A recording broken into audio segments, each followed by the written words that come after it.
Hey guys, welcome back. So you guys like to find out how to care for your hair topper and tips and tricks, then just keep watching. First off, my topper. I'm obsessed with it. It is from TopUnique. So first off, let's get into how I color my hair. So generally speaking, when I get toppers, there's only like two shades that they're going to come in. Sometimes they come low lighted, but it just never really matches like my true color. So it's easier for me to just order like a 613 or a 60, which is like a beach blonde or an ash blonde, and then go from there. So that's what I did with this one and typically other ones. So this color right here is their ash blonde number 60, but it comes rooted. So it's their number 3-/60. I'll have it linked down below. And I mentioned in previous videos that if they offer the root option, I'm going to go with the root option because it just looks so much more natural than having just all blonde up at the top. And then in terms of when my hair grows out and my roots grow out, it's just better to blend. There is like customizations I may have to make, which I'll show you, but that's just what I love to do now. I don't really go for anything that's not rooted anymore because it just looks more natural. And when my roots grow in, it is like, whoa.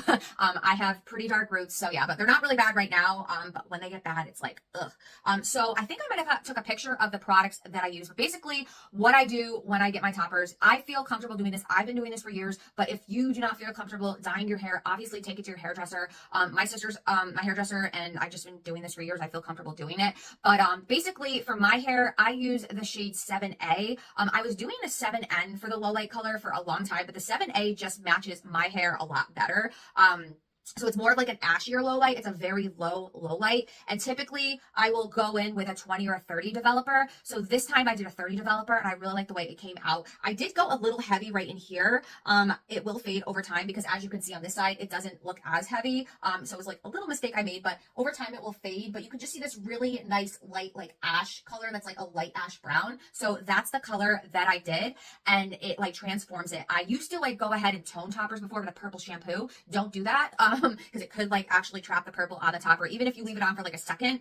This, when you first get this color, and generally speaking, you know, any 60 or 613, it might look slightly yellow, but once I added the lowlights in, it just perfects it. So that's what I did. Basically, I did the 7A with a 30 developer. You can do 20 as well, but it's going to vary depending on you and what you get done. You might not even have to customize your topper. And then basically I took the back of like a fine tooth comb. I mean, you could even do something like this, and then I just weave through and then put a foil and paint on the color. That's it. And honestly, when you're doing low lights, you got to watch it because it actually gets dark pretty quick. So there's probably other videos on the internet on how to do that. But again, if you don't feel comfortable, just take it to your hairdresser to match to your hair. So that's what I do. It works for me. And it just gives a little bit more dimension, and it doesn't look like a stark solid like blonde color because that just doesn't look natural either. I just think having the lighter shades through it just looks more natural. Okay, so next, how do I care for my topper? So I do not wash my topper that often. I'd say like once a month. Now it depends because I have a bunch of toppers at this point. I think I have like 3 or 4. So if I have a topper that I'm going to be doing a lot of like curling or with a curling wand or a curling iron and using hairspray,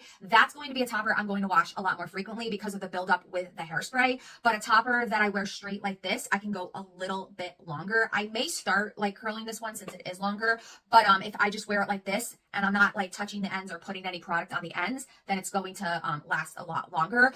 But there is a trick. If you don't want to like fully wash your topper in the beginning, you can go in with a dry shampoo. And I'm saying that more for like how the topper kind of like smells, because your topper is going on your scalp, so it can kind of get like a scalpy smell after a while. I know that sounds like a little gross. I don't know, but you guys get what I mean. So what I like to do is go in with the dry shampoo on the topper, and then on the inside of the topper especially, and then that will help because you're putting this on your head every day. It's obviously going to get a little bit of like a scalpy. I brush the topper out, leave it on a towel to dry. Once it's like, I don't know, I want to say like 50% dry, I like will hang it maybe like on my towel rack or anything like that, but you can still leave it in a towel. I was really shocked. Again, I mentioned this in the previous video I filmed about this topper. This one, I didn't even have to go in with a flat iron. You might see a little bit of wave, but this dried pretty straight. So I was really happy about that. It's up to you. I don't blow dry my toppers. I just let them air dry overnight. It does take a little bit. I like to let them air dry overnight. And then if you need to go in with any kind of heat, you can just, spray some heat protectant on it and go in with a straightener, or if you want to just hit it with a blow dryer. But I wouldn't like be blow drying it wet. Just let it air dry. It's better that way, and you're going to help maintain it that way as well. Is we just take a little bit right here, like a really little pea size amount, and then just go through the bottom parts of the hair, and that's just going to help to preserve the ends so that the quality of this stays really nice. And this does smell really amazing as well. Then lastly, what I wanted to show you guys is just like some tips and tricks. Now, this might not apply to everybody, but for me, I have really dark roots. Right now, they are not bad. I just got my hair foiled maybe like 3.5 weeks ago. So depending on like what's going on, I have to try to customize the topper with my hair. And my hair is right here, from here up. So it blends pretty good with this topper.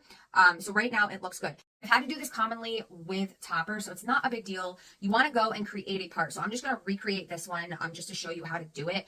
It just depends on the topper. Some toppers you might not have to. Other toppers, the knots on the lace might not be bleached. So you would just need to go with eyeshadow or some kind of powder, setting powder, and create a part. So I'm going to go in with this color right here. It's not like a stark bright white, but it's like more of like an off-white. And then I'm just going to take this kind of brush right here, as you can see, an angled brush.